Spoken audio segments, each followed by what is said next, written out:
Mitchell, and I have lost over 105 pounds within the past 2 years, and I am sharing with you today how to calculate your total daily expenditure, which means your calories throughout the day.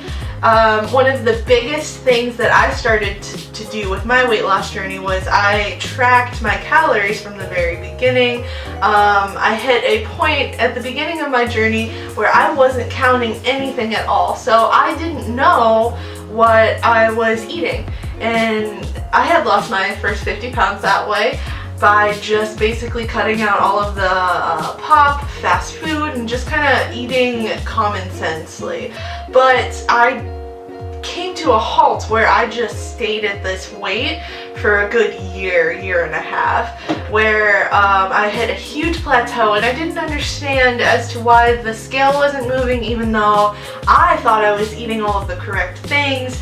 You know, I wasn't eating fast food anymore, I wasn't drinking soda anymore. I haven't drank soda for a good, I don't know, like 6 or 7 years, honestly. So I came to a point where I needed to track everything. I didn't know what I was eating, and so I decided that I needed to track. So I decided one of the first things that I did was I downloaded MyFitnessPal, and MyFitnessPal is a calorie tracker app. It's one of the coolest apps that I have found. And what it does is it gives you your macros, it gives you the calories, and it gives you an estimate on what you should actually eat throughout the day. I don't pay attention to the calories that MyFitnessPal has on there, even though I do connect my Fitbit up to it to see how many calories I've burned, and I try to track that. I don't pay attention to MyFitnessPal regarding how many calories I should eat, because it tends to be much lower than what my TDEE says. So I try to avoid that binge restrict cycle, and honestly not giving my body what it needs. I try to pay attention to what the TDEE calculator says in comparison to MyFitnessPal. But MyFitnessPal is a great tool because it has a scanner option where if you're on the go, which I'm a full-time college student and I nearly work full-time in retail, so I am consistently everywhere all the time, and I'm a senior too, to add on to all of this craziness that my life is. It has a scanner on it that if you have a protein bar, or if you have, say, like a bag of pretzels or any sort of on-the-go sort of thing, you can scan it in there and it'll automatically bring up what the calories are and the nutrition facts of it as well. And you can add it into your breakfast, your lunch, or your dinner, and you can track your water, because water is super important. You can add how many cups you've had. If you have a bottle like I do, I have a 40-ounce bottle that I try to drink a good 3 to 4 of them a day to keep my water intake up. But you can track that as well. You can input all of that stuff throughout the day, and it's really helpful. One of the other things that I have is a food scale. This has been my lifesaver. Along with tracking, I decided to weigh everything, because you don't know who knows off of their head like what 5 ounces of chips looks like. I had no idea, especially when you get like this big bag of chips and it says 5 ounces. I didn't know offhand. And when you come from such a place where you have to relearn portion sizes and control sizes when it comes to your food, a food scale was really helpful for me. And that comes into play when I'm making my dinners as well, because I can proportion it and I can meal prep throughout the day. So I use my calendar to plan out what I'm going to eat, and I always have little snacks like protein bars laying around, or protein shakes. So I try to plan throughout the day, but my food scale has been really helpful tool throughout that. I've also noticed that when it comes to cans, like canned vegetables or canned soups, a lot of them are inaccurate a majority of the time anyways. So it's really helpful when it comes to accurately tracking everything that I eat, because if you're not accurately tracking, how will you know what you're actually eating throughout the day? Alright guys, so as you can see, this is the TDEE calculator.net. You can just type it into Google, I'm sure it'll bring it up. So I'm just gonna put in my stats here real quick, which you can do.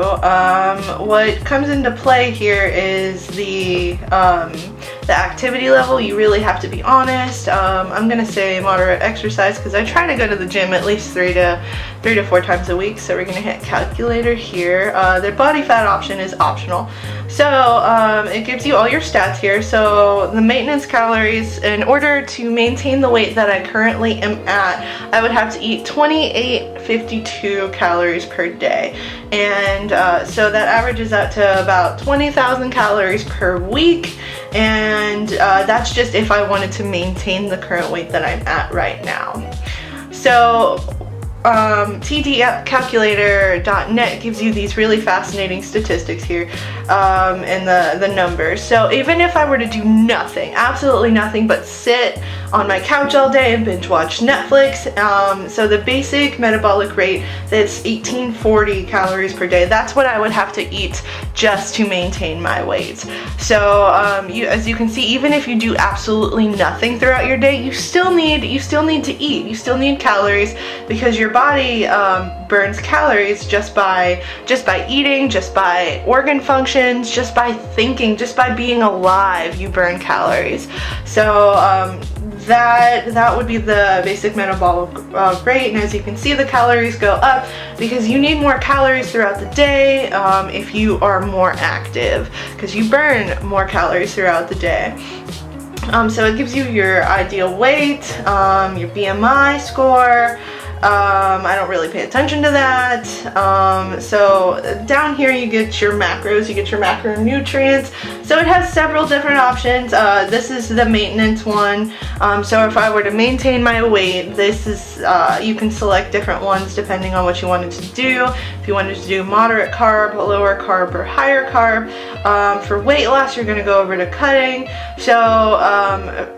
So that number up there, what I needed to do, that 2852 to maintain my weight. So I try to aim for a good 500 to 700 calorie deficit throughout my days, and that's really how you lose weight. You don't lose weight other than being in a caloric deficit. That's just what it is.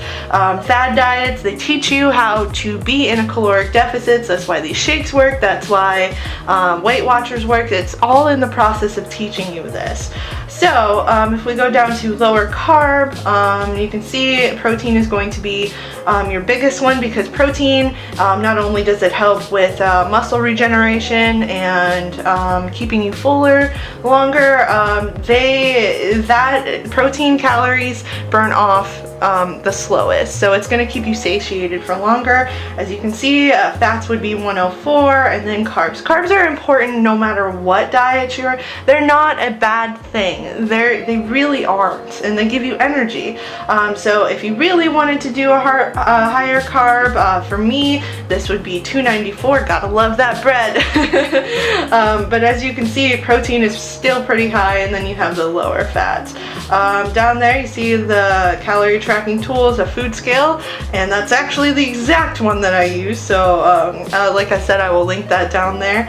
But yeah, definitely check it out, guys, and you're able to experience, or you're able to input all the different stats that you'd like, and it's just a really helpful tool, and it helped me along the way. Alright guys, well, I hope that video was helpful to you. If you have any questions about how to calculate your TDEE, feel free to comment down below or ask them. If you have any questions, you can also go to their website, and I really encourage you to do that, because you can really accurately be able to tell what you're eating. I will also link down below where I got my food scale. It was like $10 off of Amazon, but I'll link that down below for you guys. And well, I hope you have a great day, and stay you, stay sweet. Bye.